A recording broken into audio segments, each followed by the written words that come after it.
Hello guys, welcome to my channel और tutorial by Sumit Rai. तो guys, आज के वीडियो में हम लोग देखेंगे हिंदी पेडागोजी, जो कि सीटेट में 30 मार्क में पूछे जाते हैं। तो अगर हमारे चैनल पर नए हैं तो चैनल को सब्सक्राइब करें और दोस्तों के साथ शेयर जरूर कीजिएगा।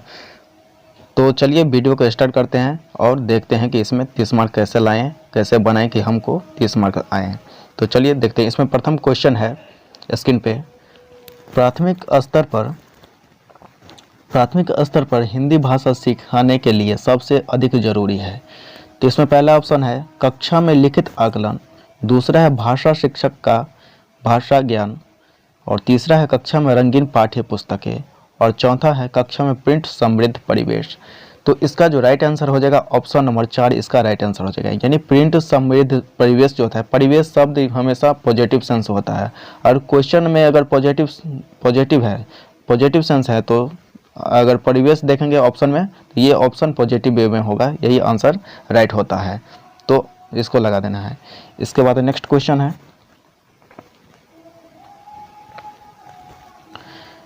बच्चे बोलचाल की भाषा का अनुभव लेकर विद्यालय आते हैं, इसका निहितार्थ है कि। तो पहला ऑप्शन है बच्चों के भाषाई अनुभवों को कक्षा के बाहर रखा जाए, दूसरा है बच्चों को बोलचाल की भाषा न सिखाई जाए, और तीसरा है बच्चों की बोलचाल की भाषा को सुधारा जाए, और चौथा है बच्चों के भाषाई अनुभव का उचित प्रयोग किया जाए। तो इसका जो राइट आंसर हो जाएगा ऑप्शन नंबर 4, इसका करेक्ट आंसर हो जाएगा। यानी बच्चों के भाषाई अनुभव को उचित प्रयोग किया जाए, यही इसका राइट आंसर हो जाएगा।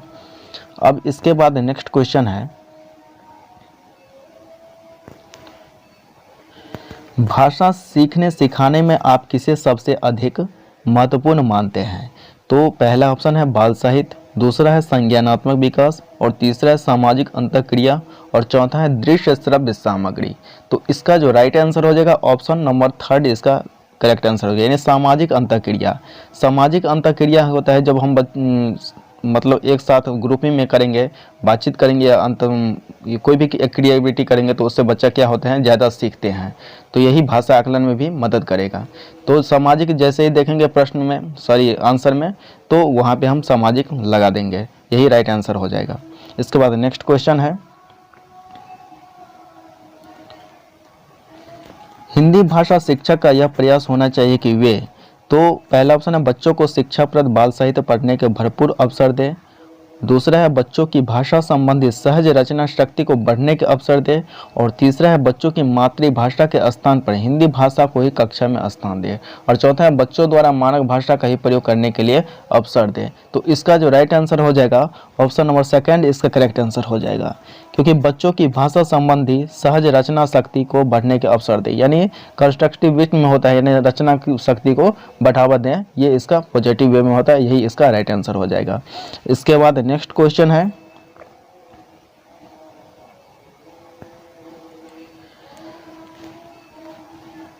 कक्षा 5 के बच्चों के भाषा आकलन के संदर्भ में आप किस सवाल को सबसे कमजोर मानते हैं।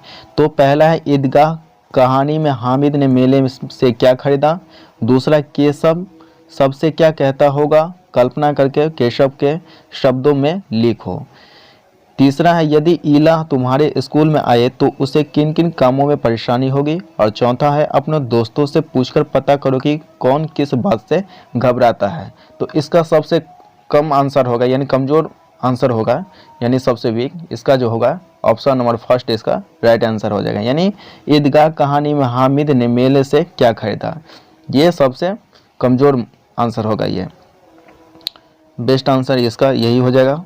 इसके बाद नेक्स्ट क्वेश्चन है,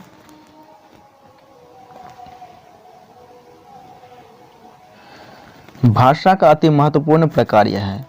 तो भाषा का जो महत्वपूर्ण कार्य है वो क्या होता है, इसका आंसर हो जाएगा संप्रेषण। संप्रेषण में क्या होता है, बातचीत होता है, एक दूसरे से बातचीत करनी है। भाषा जो होता है विचार विनिमय का साधन, यानी संप्रेषण है। तो ये इसका राइट आंसर हो जाएगा 96 का। इसके बाद नेक्स्ट क्वेश्चन है, सुनने और लिखने की कुशलता का आकलन करने का सबसे अच्छा तरीका है। तो पहला ऑप्शन है सुनी गई कहानी को शब्दशः लिखना, दूसरा है कविता सुनना और शब्दशः लिखना, तीसरा है कविता सुनकर प्रश्नों के उत्तर लिखना, और चौथा है सुनी गई कहानी को अपने शब्दों में लिखना। इसका जो राइट आंसर हो जाएगा, बेस्ट आंसर होगा वो ऑप्शन नंबर 4 इसका राइट आंसर हो जाएगा। यानी कहानी को सुन करके अपने शब्दों में लिखेंगे तो वो ज़्यादा बेटर रहेगा, यही सबसे अच्छा आंसर हो जाएगा। इसके बाद नेक्स्ट क्वेश्चन है, सार्थक पढ़ते समय कभी कभी वाक्यों शब्दों की पुनरावृत्ति करता है। यह भाषाई व्यवहार को दर्शाता है कि पहला है उसे लंबे शब्दों को पढ़ने में कठिनाई होती है, दूसरा है वह पढ़ने में अधिक समय लेता है, तीसरा है वह अटक अटक कर ही पढ़ सकता है, और चौथा है वह समझ के साथ पढ़ने की कोशिश करता है। तो इसका जो राइट आंसर हो जाएगा वो ऑप्शन नंबर 4 इसका राइट आंसर हो जाएगा। यह यानी पढ़ते समय कभी कभी वाक्यों की पुनरावृत्ति होती है, यानी वह समझ के साथ पढ़ने की कोशिश करता है। जब हम समझ के साथ पढ़ेंगे तो पढ़ने की कोशिश करेंगे तो बीच बीच में हम शब्दों की क्या करेंगे, पुनरावृत्ति करेंगे। तो यही इसका बिल्कुल राइट आंसर हो जाएगा। इसके बाद नेक्स्ट क्वेश्चन है, हिंदी भाषा में आकलन का उद्देश्य नहीं है। अब यहाँ पे एक ये कीवर्ड देखना कि नहीं है, तो नहीं वाले ऑप्शन पे क्लिक करना है, यानी टिक लगाना है। तो प्रश्न है हिंदी भाषा में आकलन का उद्देश्य नहीं है, तो आंसर इसका जो ऑप्शन है बच्चों की भाषागत त्रुटियों की ही पहचान करना, दूसरा है बच्चों की भाषा प्रगति को अभिभावकों और अन्य शिक्षकों को बताना, और तीसरा है भाषा सीखने के संदर्भ में प्रत्येक बच्चे की विशेष आवश्यकता की पहचान करना, और चौथा है भाषा सीखने सिखाने की प्रक्रिया को उन्नत बनाना। तो इसका जो राइट आंसर हो जाएगा ऑप्शन नंबर 2 इसका करेक्ट आंसर हो जाएगा, यानी बच्चों की भाषा प्रगति को अभिभावकों और अन्य शिक्षकों को बताना, यही इसका राइट आंसर हो जाएगा। इसके बाद नेक्स्ट क्वेश्चन है, आपके विचार से प्राथमिक स्तर पर उत्कृष्ट लेखन कार्य का उदाहरण है। तो इसका जो पहला ऑप्शन है किसी आंखों देखी घटना का लिखित वर्णन करना, दूसरा है छुट्टियां कैसे मनाई इस विषय पर अनुच्छेद लिखना, और तीसरा है मेरे सपनों का भारत विषय पर अनुच्छेद लिखना, और चौथा है पाठ्य पुस्तक से इतर कठिन शब्दों का श्रुत लेखन। इसका जो राइट आंसर हो जाएगा वो ऑप्शन नंबर 1 इसका करेक्ट आंसर हो जाएगा, यानी प्राथमिक स्तर पर पूछ रहा है। तो किसी आंखों देखी घटना का लिखित वर्णन करना, यानी जब कोई हम घटना को आंख से देखेंगे उसके बारे में हम वर्णन कर सकते हैं, यानी लिख सकते हैं, यही इसका बेस्ट आंसर हो जाएगा, ऑप्शन नंबर 1 इसका राइट आंसर हो जाएगा। इसके बाद नेक्स्ट क्वेश्चन है, भाषा सीखने के संदर्भ में कौन सा कथन सही है। तो पहला ऑप्शन है बच्चे विचार संचार माध्यम से ही भाषा सीखते हैं, दूसरा है बच्चों में भाषा अर्जित करने की जन्मजात क्षमता होती है, और तीसरा है बच्चों में भाषा अर्जित करने की जन्मजात क्षमता नहीं होती, और चौथा है बच्चे विद्यालय आकर ही भाषा सीखते हैं। तो इसका जो राइट आंसर हो जाएगा ऑप्शन नंबर 2 इसका करेक्ट आंसर हो जाएगा, यानी बच्चों में भाषा अर्जित करने की क्षमता जो होती है वो जन्मजात होती है। ये चौमस्की महोदय ने कहा था कि बच्चे जो है बच्चों जब जन्म लेते हैं तो वो कुछ न कुछ भाषा अपने साथ लेकर ही आते हैं। तो ये जेनेटिक ग्रामर की संज्ञा कहा था चौमस्की जी ने, यही इसका राइट आंसर हो जाएगा। इसके बाद नेक्स्ट क्वेश्चन है, डिस्ग्राफिया से प्रभावित बच्चों को मुख्य रूप से खाली स्थल में कठिनाई होती है। पहला है लिखने, दूसरा है सुनने, तीसरा है बोलने, और चौथा है पढ़ने। तो ग्राफिया द्वारा जो है डिस्ग्राफिया यानी ग्राफ है, तो ग्राफ का सेंस होता है लिखना, यानी लिखने में बच्चा का क्या होगा, कठिनाई होती है। तो इसका राइट आंसर लिखने होगा, यानी फर्स्ट ऑप्शन इसका राइट आंसर हो जाएगा। इसके बाद नेक्स्ट क्वेश्चन है,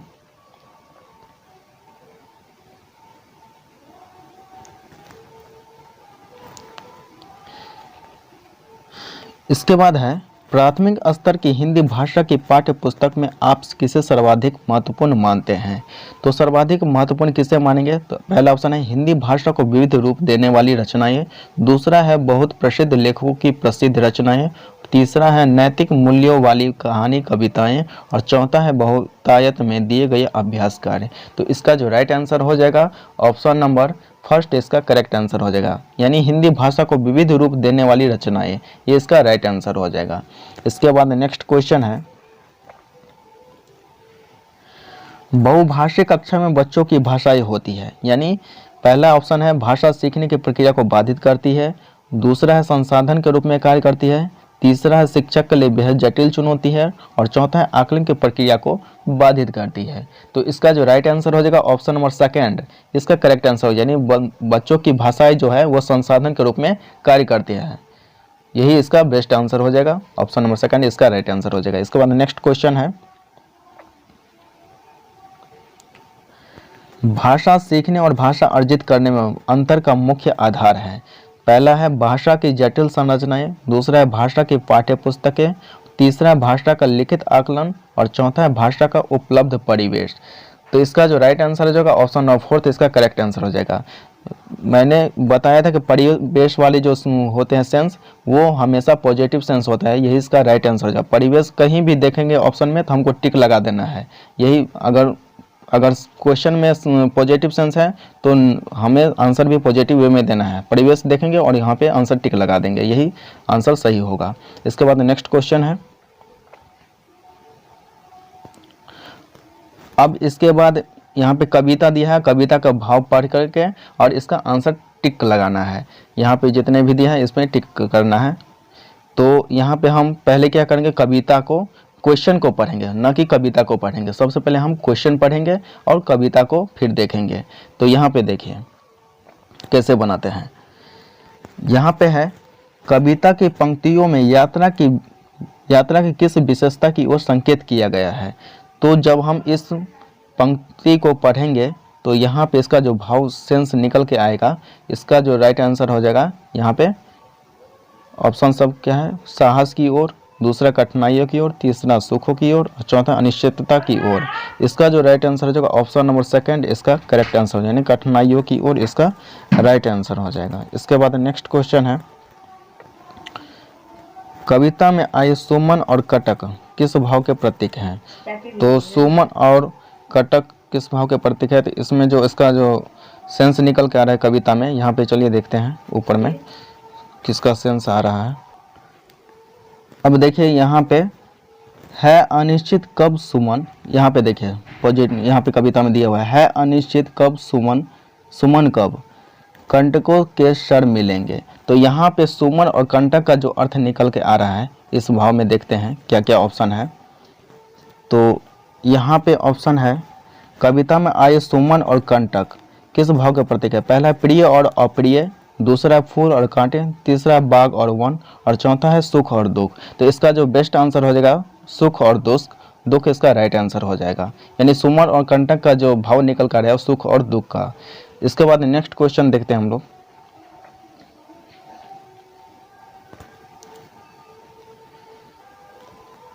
कविता की पंक्तियों में कवि व्यक्ति को किस बात की प्रेरणा दे रहा है। तो इसमें जो जब हम इस गद्यांश को पढ़ेंगे, कविता के गद्यांश को यहाँ पे जब पढ़ेंगे तो इसका भाव जो निकल के आ रहा है ये यहाँ पे इसमें क्या क्या ऑप्शन में दिया हुआ है वो देखते हैं पहले। तो ऑप्शन में दिया रहा है हर स्थिति में आगे बढ़ने की, हर स्थिति में साहस दिखाने की, और तीसरा है पर्वतों को देखकर न डरने की, और चौथा है गहरी नदियों से न डरने की। तो इसका जो भाव सेंस आ रहा है वो ऑप्शन नंबर फर्स्ट इसका राइट आंसर हो जाएगा, यानी हर स्थिति में आगे बढ़ने की ओर संकेत दे रहा है इस पंक्ति में। इसके बाद नेक्स्ट क्वेश्चन है, इस जीवन यात्रा में पहला ऑप्शन है सब और सुख है, कुछ भी निश्चित नहीं है, सब कुछ निश्चित है, सब और मुश्किलें हैं। तो इस जीवन यात्रा में यहाँ पे देखिए, हम यहाँ पे देखेंगे सारांश में, इस जीवन यात्रा में यहाँ पे सारांश में देखेंगे, यहाँ से भाव निकल के आएगा।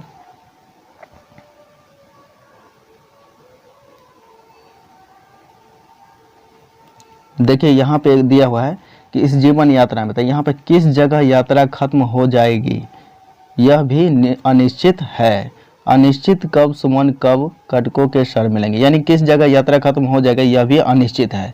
यह भी क्या है, अनिश्चित है, यानी निश्चित नहीं है।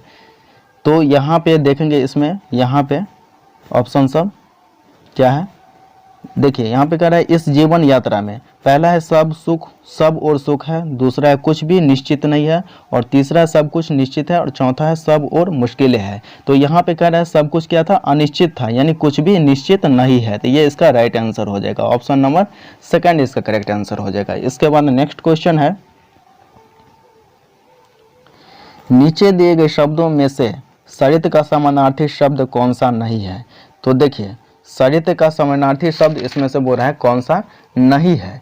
तो यहाँ पे सरित का समानार्थी जो होगा वो प्रवाह भी होगा, तटनी भी होगा, नद भी होगा। इसमें से बोल रहा है कि कौन नहीं है, तो नहीं वाली सेंस है जो ये होगा। इसका राइट आंसर ऑप्शन नंबर 3 इसका राइट आंसर हो जाएगा, यानी जयमाला इसका राइट आंसर हो जाएगा।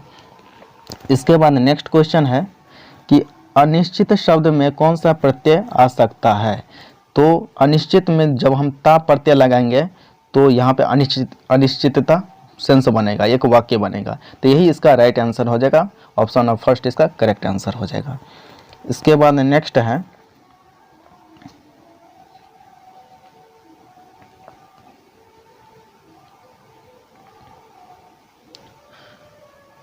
अब देखिए यहाँ पे अब ये गद्यांश दिया है, इसको पढ़ करके हमें आंसर टिक लगाना है। तो देखिए यहाँ पे प्रश्न दिया हुआ है, गीत कविता बच्चों के जीवन में रच बस जाए, यह माता पिता को पसंद नहीं है क्योंकि इससे बच्चे केवल कविता ही लिखते रहेंगे, पढ़ाई लिखाई में बहुत पिछड़ सकते हैं, माता पिता द्वारा तय लक्ष्य को प्राप्त न कर सकेंगे, केवल आनंद में ही खोए रहेंगे। तो जब हम इस गद्यांश को पढ़ेंगे यहाँ पे देखिए यहाँ पे गद्यांश को जब पढ़ेंगे तो यहाँ पे भाव निकल रहा है। यहाँ पे देखिए, गीत कविता में बच्चों के जीवन में रच बस जाए, वे उनका भरपूर आनंद लेने लगे, खुद तो बंदियां करने लगे, रचने लगे, यह माता पिता को मंजूर नहीं। यही कह रहा है कि गीत कविताएं बच्चों के जीवन में रच बस जाएं, वे उनका भरपूर आनंद लगे, तो खुद तुकबंदियां करने लगे, रचने लगे, यह माता पिता को क्या है, मंजूर नहीं है। यानी अब देखिए यहाँ पे इसका तो मिल गया। अब यहाँ पे देखते हैं ऑप्शन में क्या क्या है। यहाँ पे कह रहा है यस, यहाँ पे केवल कविता ही लिखते रहेंगे, पढ़ाई लिखाई में बहुत पिछड़ सकते हैं, माता पिता द्वारा तय लक्ष्य को प्राप्त न कर सकेंगे, केवल आनंद में ही खोए रहेंगे। तो यहाँ पे इसका जो भाव सेंस आ रहा है कविता का, यहाँ पे है माता पिता द्वारा तय लक्ष्य को प्राप्त न कर सकें, यानी माता पिता जो लक्ष्य निर्धारित करते हैं उसको वह बच्चे नहीं पाएंगे। ये कविता से यही भाव सेंस निकल के आ रहा है। इसके बाद नेक्स्ट है गीत कविता स्कूलों को भी पसंद नहीं है क्योंकि उन्हें लगता है कि पहला ऑप्शन है यह सीखना बहुत ही कठिन काम है, दूसरा है स्कूली पढ़ाई लिखाई से इसका कोई संबंध नहीं है, तीसरा है इससे बच्चों का बहुत समय नष्ट होता है, और चौथा है इससे परीक्षा परिणाम देर से आएंगे। अब इसको यहाँ पे कविता में जब देखेंगे तो देखिए यहाँ पे क्या भाव निकल के आ रहा है।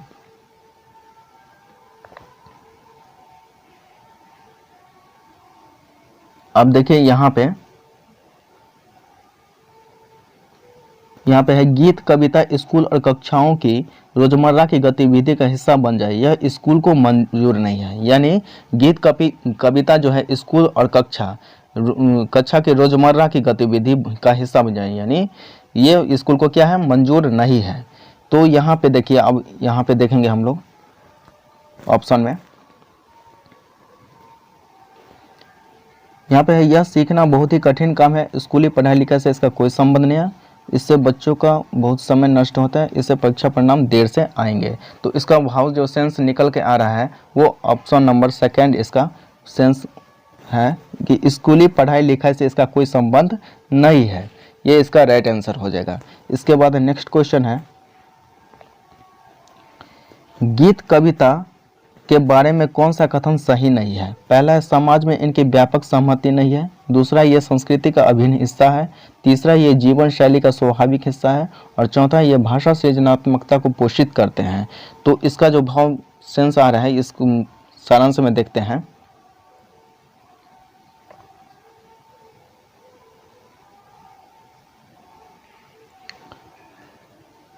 यहाँ पे देखिए जीवन शैली का स्वाभाविक हिस्सा था, क्या था? तो पहले देखिए यहाँ पे प्रश्न क्या कर रहा है, गीत कविता के बारे में कौन सा कथन सही नहीं है। तो समाज में इनकी व्यापक सहमति नहीं है, यह संस्कृति का अभिन्न हिस्सा है, ये जीवन शैली का स्वाभाविक हिस्सा है, ये भाषा सृजनात्मकता को पोषित करते हैं। तो इसका जो राइट आंसर हो जाएगा यहाँ पे देखिए कि गीत कविता यहाँ पे है जीवन शैली का स्वाभाविक हिस्सा था। गीत कविता जो था वो यहाँ पे गीत कविता की जगह जो थी वो लगातार सीमित हुई है। गीत गाने सुनने सुनाने के अवसर हुआ करते थे, वे अवसर ही गीत कविताओं को गुनगुनाते रह सकने के लिए याद करने को प्रेरित करते थे, सहेजने और रचने के लिए प्रेरित करते थे, उनमें कुछ जोड़ने के लिए प्रेरित करते थे। इन सब के लिए अतिरिक्त प्रयासों की जरूरत नहीं पड़ती थी, वह जीवन शैली का स्वाभाविक हिस्सा था। तो यही ऑप्शन इसमें मैच कर रहे हैं, यही इसका राइट आंसर हो जाएगा। देखिए यहाँ पे ऑप्शन में, यहाँ पे है ऑप्शन में कि गीत कविता का कौन सा कथन सही नहीं है, तो ये इसका राइट आंसर हो जाएगा, यानी ये जीवन शैली का स्वाभाविक हिस्सा है, यही इसका राइट आंसर हो जाएगा।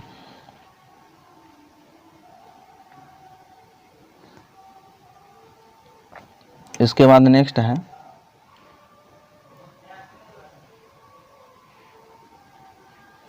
शिक्षा व्यवस्था गीत कविता को किस दृष्टि से देखती है, संपूरक के रूप में, बाधक के रूप में, साधक के रूप में, सहयोगी के रूप में। तो इसका जो राइट आंसर हो जाएगा वो ऑप्शन नंबर सेकंड इसका करेक्ट आंसर है, यानी शिक्षा व्यवस्था जो बाधक के रूप में देखते हैं गीत कविता को। इसके बाद नेक्स्ट क्वेश्चन है अनुच्छेद के आधार पर गीत कविता के बारे में कौन सा कथन सही नहीं है। तो पहला ऑप्शन है बच्चे इनका भरपूर आनंद लेते हैं, स्कूल और परिवार इनकी महत्ता को समझ नहीं रहे, तीसरा है इनसे बच्चे अपनी राह से भटक जाएंगे, और चौथा ये बच्चों को शब्दों से खेलने का अवसर देते हैं। तो इसका जो राइट आंसर हो जाएगा ऑप्शन नंबर थर्ड इसका करेक्ट आंसर हो जाएगा, यानी इनसे बच्चे अपनी राह से भटक जाएंगे। इसके बाद नेक्स्ट क्वेश्चन है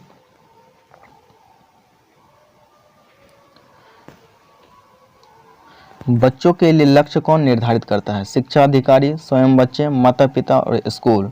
तो इस गद्यांश में जो हम पढ़े हैं तो इसमें इसका जो राइट आंसर हो जाएगा ऑप्शन नंबर थर्ड इसका करेक्ट आंसर, यानी माता पिता बच्चे के लक्ष्य को निर्धारित करते हैं। इसके बाद नेक्स्ट क्वेश्चन है कविताएं सुनी सुनाई जाए में क्रिया है। तो इसका जो राइट आंसर हो जाएगा ऑप्शन नंबर फर्स्ट इसका करेक्ट आंसर हो जाएगा, यानी द्विकर्मक क्रिया होगा ये। इसके बाद नेक्स्ट क्वेश्चन है सांस्कृतिक में प्रत्यय है, संस्कृत में कौन सा प्रत्यय है। तो देखिए जब इसको हम बनाएंगे संधि विच्छेद करेंगे संस्कृत प्लस एक प्रत्यय लगाएंगे, ये एक प्रत्यय लगाने से क्या बनता है सांस्कृतिक बनता है, यानी इसका जो राइट आंसर हो जाएगा ऑप्शन नंबर फोर्थ इसका करेक्ट आंसर हो जाएगा, यानी सांस्कृतिक ये इसका राइट आंसर हो जाएगा, यानी सांस्कृतिक एक प्रत्यय लगाने से सांस्कृतिक बनेगा, राइट आंसर हो जाएगा। इसके बाद नेक्स्ट क्वेश्चन है मंजूर का समानार्थी शब्द है मंजूर, मंजूर में क्या होता है स्वीकार करना, तो इसका जो राइट आंसर होगा ऑप्शन नंबर फोर्थ इसका करेक्ट आंसर होगा, स्वीकार करना इसका राइट आंसर हो जाएगा। तो आज के लिए बस इतना ही। अगर हमारा वीडियो अच्छा लगे तो चैनल को सब्सक्राइब जरूर कीजिएगा और दोस्तों के साथ शेयर जरूर कीजिएगा, ताकि और भी स्टूडेंट को ये फायदा मिल सके और अच्छे से अच्छे नंबर ला सके और सीटेट में पास कर सके, सीटेट को पास कर सके। तो चलिए आज के लिए इतने ही, तब तक के लिए धन्यवाद।